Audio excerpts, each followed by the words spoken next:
Bonjour à tous, on se retrouve dans cette vidéo d'introduction de projet concernant la réalisation d'une to-do list à réaliser avec Ionic.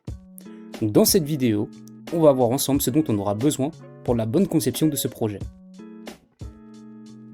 Donc il nous faudra créer un projet Ionic, il nous faudra comprendre aussi les composants, lire la documentation, très important.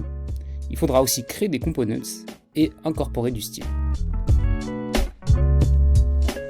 Donc créer un projet Ionic. On a vu ensemble que nous aurons besoin du terminal de commande. Nous aurons aussi besoin d'installer au préalable Node.js. Je vous ai mis le lien juste en face.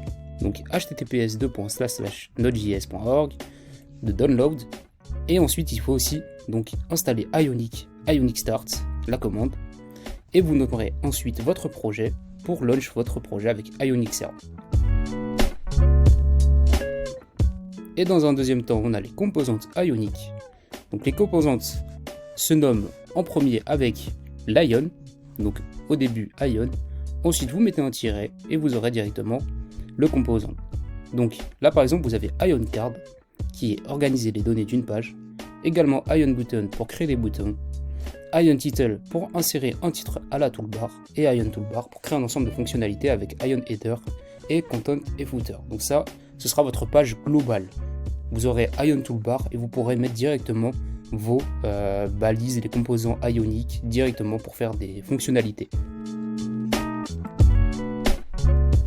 Et également consulter la documentation. Cela ne sert à rien d'apprendre par cœur les différents composants, mais il faut bien savoir les utiliser. Et pour ce faire, rien de mieux que la documentation qui est très bien fournie, très explicite. Je vous laisse à consulter, je vous ai mis le lien juste en dessous. Vous avez une barre de recherche, si vous avez par exemple un mot-clé, par exemple je vais mettre toolbar, vous aurez directement la balise Ion Toolbar qui sera affichée et aussi son explication, comment l'insérer avec les bouts de code. Donc pour créer les components, il nous faut créer une liste fonctionnelle avec IonList. Donc ça, vous aurez directement la signification, par exemple vous mettez pareil la documentation, vous tapez IonList et vous aurez directement la fonctionnalité. Donc ça permet aussi de proposer une action, une confirmation ou notification, donc ça c'est avec les alertes, et effectuer une modification ou proposer des choix à l'utilisateur avec les modals. Donc ça également c'est les components globales. Vous en avez des différents, vous en avez plusieurs, je vous laisse les consulter si besoin, mais nous n'en aurons pas besoin pour ce projet.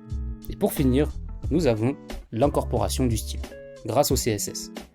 Cela nous permet d'avoir un affichage visuel assez ludique. Donc par exemple, le padding pour les écarts de remplissage, le display pour définir le type d'affichage, le font size avec la taille de fond de texte, le background color pour la couleur de fond, le margin pour l'espacement entre les marges. Donc vous pouvez apporter les modifications et personnalisations que vous souhaitez, mais attention à bien instaurer un style qui reste ludique et pas trop chargé. Très important. Et voilà, maintenant c'est parti, nous pouvons désormais commencer notre projet. Et pour ce faire, je vous invite à regarder la prochaine vidéo. A tout de suite.